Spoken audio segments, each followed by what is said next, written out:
හොඳයි. අපි බලමු 31 වෙනි ප්‍රශ්නේ මොකක්ද කියලා. පහත සම්බන්ධතාවය සලකන්න ස්ටුඩන්ට් කියලා ටේබල් එකක් දීලා තියෙනවා. index number, student name, date of birth, hobbies.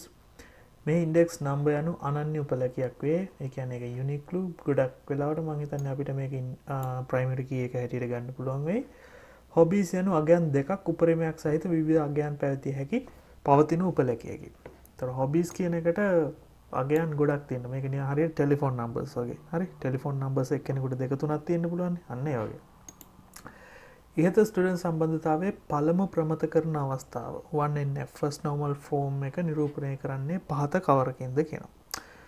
පළමු ප්‍රමත කරන අවස්ථාව කියලා කියන්නේ සාමාන්‍යයෙන් මෙන්න මේ වගේ අගයන් එකකට වඩා වැඩි ගණනක් තියෙනවා විහිදුවලා ලියන්න ඕන. හරි?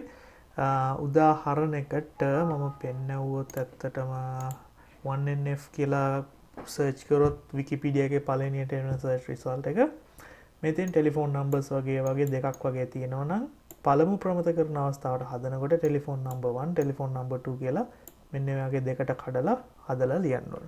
හරි? ඒතර මේක තමයි 1NF විදිහට තියෙන වගුව. ඒතර ඕක උදාහරණයකට ගත්තොත් අපිට ගන්න පුළුවන් 1NF හැටියට තියනවා කියලා මෙන්න මේක.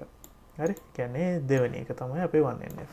මේකෙම ඇත්තටම තියෙනවා 2NF and 3NF කියන එකත් මේ තියෙන 2NF මේ තියෙන 3NF. හරියට ගත්තොත්. හරි?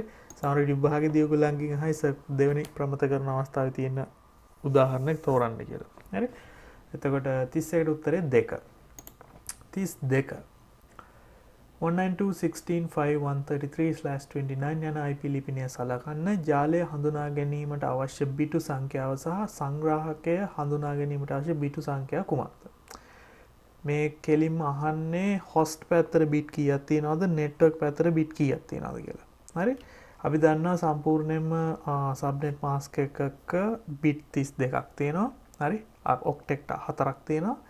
එතකොට මෙතන බිට් 29ක් කියලා කියන්නේ මෙතන /29 කියලා CIDR notation එකෙන් දාලා තියෙන්නේ network පැත්තට තියෙන බිට් ගන්න. ඒතර host පැත්තට 32ක් වෙන්න නම් තව 3ක් තියෙන්න ඕන. හරි? එතකොට උත්තරේ වෙන්න ඕනේ පළවෙනි එක. හරි? එතකොට සංග්‍රාහකය හඳුනා ගැනීමට ජාලයට බිට් 29යි host පැත්තට බිට් 3යි. හරි? එතකොට ඔක්කොම එකතු වුනහම 32ක් හැදෙනවා. හරි 33 වෙනි ප්‍රශ්නය.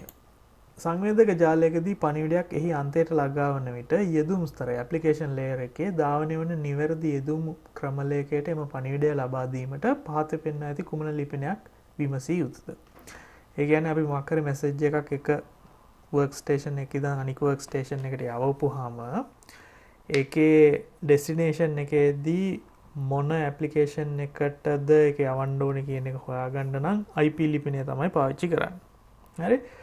MAC address එක පාවිච්චි වෙන්නේ ඒක physical layer එකේ තියෙන එකක්. DNS ඇතරම network එකක propagate කරන්නයි use කරන්නේ. ඒක domain name, host name, IP resolute කරන්නයි resolve කරන්න DNS use කරන්නේ. එතකොට කෙවෙනි ලිපිනය කියලා කියන්නේ අතරම මේ RJ45 jack එක වදින wall plug එකේ number එක. හරි කෙවෙනි ලිපිනය කියන්නේ. ඒක ගොඩක් වෙලාවට සම්බන්ධ වෙන්නේ switch එකේ වදින switch port එකත් එක්ක. එතකොට යෙදුම් ලිපිනය කියන එක මම නම් අහලා නැහැ. එහෙම එකක් තියෙනවද කියලා ඒක එහෙම එකක් මම හිතන්නේ දන්න තරමින් නැහැ. එතකොට අපිට ගන්න පුළුවන් උත්තරේ තමයි IP address එක.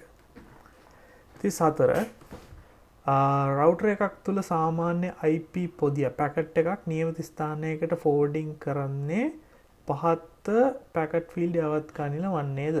හරි? පොදි ක්ෂේත්‍රයක් පහත කුමන පැකට් ෆීල්ඩ් එකක් යවත්කාලන වෙනද? එතකොට පැකට් ස්විචින් ඇන්ඩ් සර්කිට් ස්විචින් කියන එක මම හිතන්නේ ඔයගලන්ට නෙට්වර්ක් වලදී මම කියලා දුන්නා. එතකොට එක රවුටර් එකක ඉඳලා එහෙම නැත්නම් එක හොප් එකක ඉඳලා ඊළඟ හොප් එකට යනකොට රිසීවිං එන්ඩ් එක ඇත්තටම හිතන්නේ ඊට කලින් රවුටර් එකෙන් හොප් එකෙන් ආපු විදිහට තමයි මැසේජ් එක දකින්නේ. හරි? මම හිතන්නේ මේ ප්‍රශ්නෙන් රචනා ප්‍රශ්නයක් ඇවිත් තිබ්බ මම හිතන්නේ අවුරුදු 2කට විතර කලින් කොහොමද ඩෙස්ටිනේෂන් එකට යනකොට පැකට් එකේ හෙඩර් එක වෙනස් වෙන්නේ කියලා. හරි? ඒක හොඳ උදාහරණයක්. ඒක CCNA වල තිබ්බ ප්‍රශ්නයක් ඇත්තටම.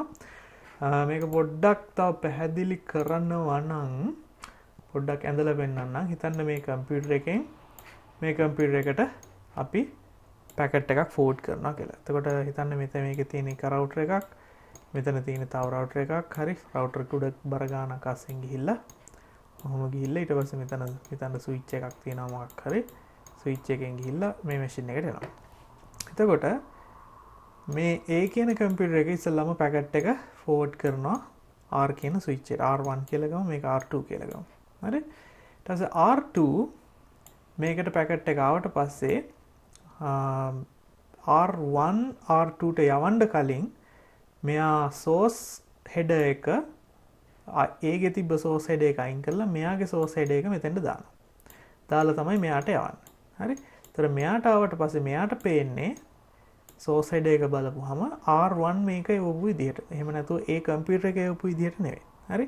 ඒතර R2 හිතන්නේ මේක R1 නෙවුවා කියලා. එතකොට මෙයා කරන්නේ R1 ගේ header එක අයින් කරලා මෙයාගේ header එක මෙතෙන්ට දාලා forward කරනවා. එතකොට B කියන කම්පියුටර් හිතන්නේ මේක R2 යවුවා කියලා මිසක් ඒ කම්පියුටර් එක යවුවා කියලා නෙවෙයි. හරි. ඔන්න ඔයගයි මෙතන සාමාන්‍ය පැකට් ස්විචින් වල සිද්ධාන්තය. එහෙම බලපුවාම IP address එක මොකද්ද? කුමන පොසිෂන් එකේ යාවක් කාලන වෙනවා. ප්‍රබව IP ලිපිනය. හරි. source IP address එක තමයි source MAC address එකද? නෑ. ඇත්තටම change වෙන්නේ MAC address එක. හරි. IP address එක නෙවෙයි. මොකද IP destination IP address එක වෙනස් වෙන්නේ නැහැ. source MAC address එක තමයි වෙනස් වෙන්නේ. හරි.